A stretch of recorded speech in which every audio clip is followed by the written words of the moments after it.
بعض خلک وایي کو موس کې د آداب و رعایت نه کې نو موس خو بیا هم کیږي. مثلا کو په سر د ټوپۍ نه موس کیږي، کو مثلا لنډ تنګ لباس ته اچولی موس کیږي، مثلا پینټ شرټ ته اچولی موس کیږي، هاف استین دی اچولی موس کیږي. نو دغه خلکو ته جواب داده چې مونږ یو د مونږ کېدل دي او یو د مونږ قبلېدل دي او په هغې باندې د الله رضامندتیا حاصلېدل دي. نو مونږ کېدل خو وشو، مونږ منو، خو په داسې مونږ چې په هغې کې د آداب و رعایت نه نو په دې باندې د الله د طرف نه د قبولیت مهر او د الله رضا پې حاصلېدی شي. د دې مثال داسې دی چې یو آقا خپل غلام ته ووایي چې بازار ته لاړ شه او سیوان روړه. نو د دې آقا د حکم تعمیل دوه صورتونه دي.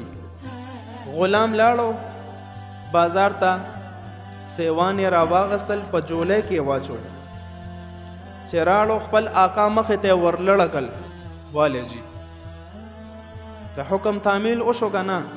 هغه ورته حکم کړو د بازار نه سیوان روړه، پوره یې کړو که نه؟ یو په دې طریقه باندې د حکم تعمیل وشو. دویم صورت دا چې آقا لاړ شي، آقا په حکم باندې غلام لاړ شي، سیوان روړي، وینځي، کټي کی، په پلیټ کې سجو کی او د آقا وړاندې په ادب او احترام سره په میز باندې کیږدي. دلته د حکم تعمیل وشو، هلته د حکم تعمیل وشو.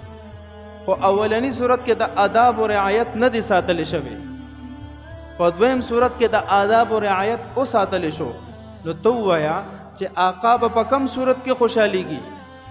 په دې دویم صورت کې کم کې چې د ادب خیال وساتل شو. دکه معامله د مونځ ده. نو کو ما د اودس چارادام صحیح خیال ونه ساتو، د سنتو پابندي ونه شوه، مونځ مثلا بغیر د عذر نه، بغیر د ټوپۍ نه، هیڅ قسم عذر نشته په پینټ شرټ کې مونځ، هیڅ قسم عذر نشته په هاف استین کې مونځ، ښځو دپاره په تنګ لباس کې، لنډ لباس کې مونځ، یا داسې لباس چې د هغې جسم پکې ښکاري حالانکې صحیح لباس شته. نو دا داسې مونځ دی چې نفس حکم خو ومنلی شو، خو د آداب و رعایت پکې ونه ساتلی شو.